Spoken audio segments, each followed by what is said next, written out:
Morning student. Now I am continue here to provide you the second video of the lesson.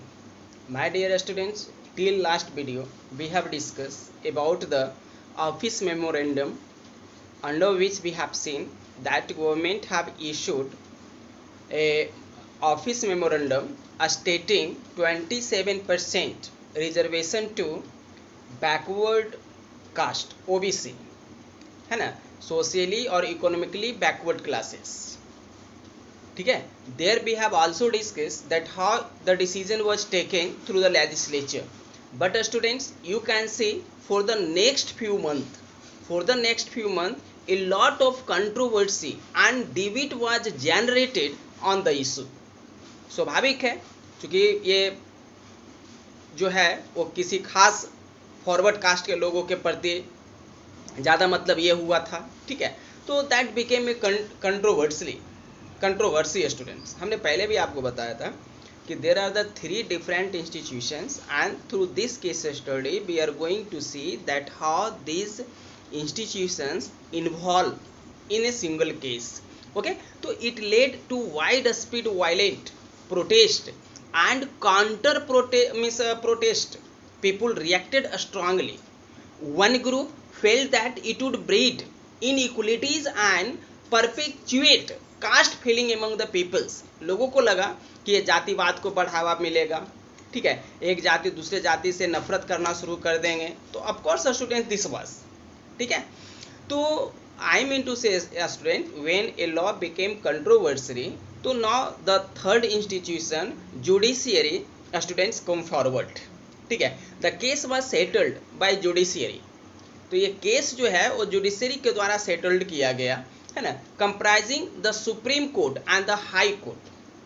Because high courts and supreme court settled dispute arising out of government decision.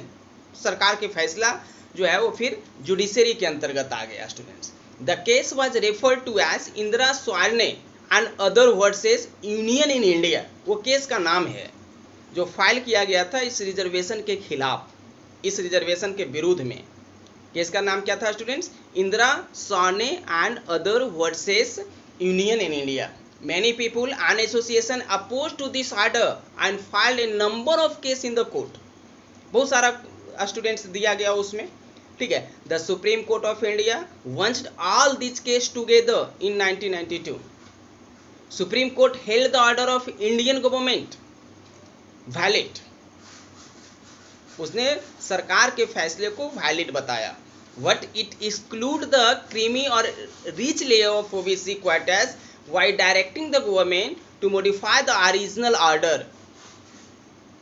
कुछ ये भी दिया, हुक्म भी दिया students. ठीक है. तो थ्रू दिस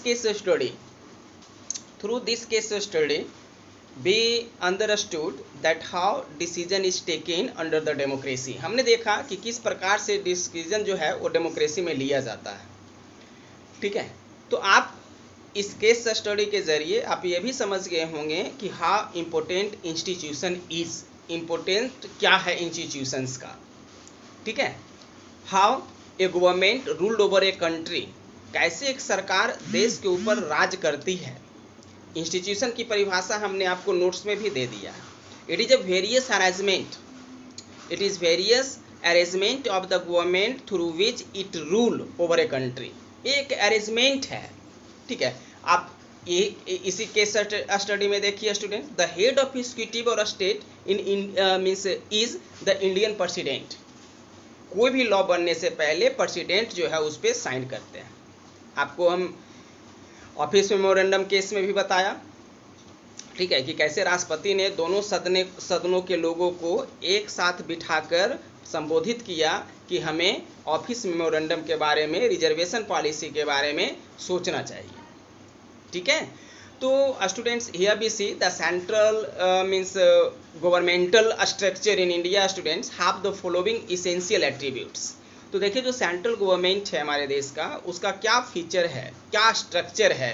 तो हमने आपको बताया द हेड ऑफ एग्जीक्यूटिव और स्टेट इज द प्रेसिडेंट. जो हेड होते हैं वो प्रेसिडेंट होते हैं. Who is indirectly elected by an electoral college consisting of member of parliament and member of legislative assembly. Indirectly होते हैं। The sovereign authority in India is vested in the Indian parliament. तो जो power है वो Indian parliament में है। Parliament में कौन स्टूडेंट होते हैं? Parliament consist of the president and 2 houses, Lok Sabha, Rajya Sabha. ठीक है, we will discuss students separately about the Lok Sabha and Rajya Sabha and about parliament also. The real executive authority is vested in the prime minister and his councils of minister. सबके बारे में हम detail से बताएंगे आपको कि काउंसिल्स ऑफ मिनिस्टर क्या कौन है, प्राइम मिनिस्टर को क्या पावर है स्टूडेंट्स। तो prime minister students he or she takes most of the decision in the cabinet meeting and since India has a parliamentary system of government the executive has been made responsible to and accountable to the parliament। ठीक है, हम democratic nation में हैं students, है ना। तो in democratic nation we all know that all the representative who rule over us is directly elected by the people and indirectly if we see we find that real power in democracy lies और vested in hand of the people. It is because people are responsible to elect the member and those member students rule over the country। ठीक है, and all the decision are taken in the name of president। सारा decision जो देश में होता है वो president के नाम से होता है। However, he or she is only a nominal head। ये अलग बात है कि हमारे देश में राष्ट्रपति जो है वो सिर्फ नॉमिनल हेड होते हैं। क्यों? आपको पूछेगा क्यों? अमेरिका में प्रेसिडेंट पावरफुल होता है, भारत में प्रेसिडेंट पावरफुल नहीं होता है। तो it is because students Indian democracy run through the parliamentary system. ठीक है, और अमेरिका में क्या है? प्रेसिडेंशियल सिस्टम है। ठीक है, वहाँ पार्लियामेंट्री नहीं होकर प्रेसिडेंशियल सिस्टम ऑफ गवर्नमेंट है। तो प्रेसिडेंट ऑल इन ऑल होते हैं because president is elected directly by the people in America, but in India president is not directly elected bye be people, that is why he is called the nominal head and the real power vested in hand of the prime minister। it is because prime minister in our country is directly elected by the people।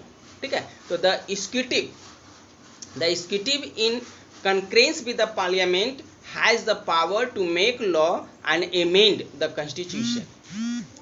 judiciary includes the supreme court and the high court student। okay, so this was what student we have to discuss in the second video। notes you have already been given there, you have to study the notes, you have to go through the self study also, and after you have to students watch this video। this is the most important chapter for a general view of Indian democracy। you have to see that how the government rule the country, you have to know about your own right। rest 2 chapter of civics students that we are going to study are the most important and that should be known to every Indian people because it students empowered us with the rights and value of citizens। okay, so this was what student I have to describe in this video। in the next video students we will discuss something more about the institution, but let's see one things also। we were talking about the institution and you came to know that institutions are the various arrangement of the government through which a government rule over a country। है ना। अब है students की why do we need institution, हमें institution की आवश्यकता क्यों होती है। ठीक है, तो देखिए to run the government smoothly students, छोड़ दीजिए आप देश के बारे में, है ना, आप अपने स्कूल के बारे में सोचिए। Every people students who are belonging to the institution have some specific work and that is why all the work goes smoothly in the school। देखिए स्कूल में क्या है कि सभी का काम बटा हुआ है, किसको घंटी बजाना है, किसको गेट खोलना है, किसको चाय पानी नाश्ता करना है, किसको पढ़ाना है, किनको कौन सब्जेक्ट पढ़ाना है। तो it is well arranged and that is why a school run smoothly and that is why the government students have to perform a number of public facility for the people and that's why there must be some responsible people who can look after some specific work। ठीक है, तो अब देखने के लिए students क्या है कि सरकार को पब्लिक वेलफेयर करना है, पब्लिक फैसिलिटी करना है। ठीक है, तो उसके लिए कोई रिस्पॉन्सिबल व्यक्ति होना चाहिए ना। आप शिक्षा मंत्री देखते हैं, मीन्स प्रधानमंत्री देखते हो, हेल्थ मिनिस्टर देखते हैं, तो they have been given a specific work, ठीक है। तो the government students means institution is essential because the government have to perform the public welfare for the people, that's why they need institution. Government also required to collect the taxes for that institution is essential, ठीक है। the government students have to raise fund for a specific work for that institution is essential, that is why students institution is an internal means part of students of the government that make governing easy, okay. ठीक है students, तो आपने देख लिया, notes भी दे दिया हूँ, notes भी देख लोगे आप, ठीक है। और now you have to students go through the self study, okay. Have a nice day.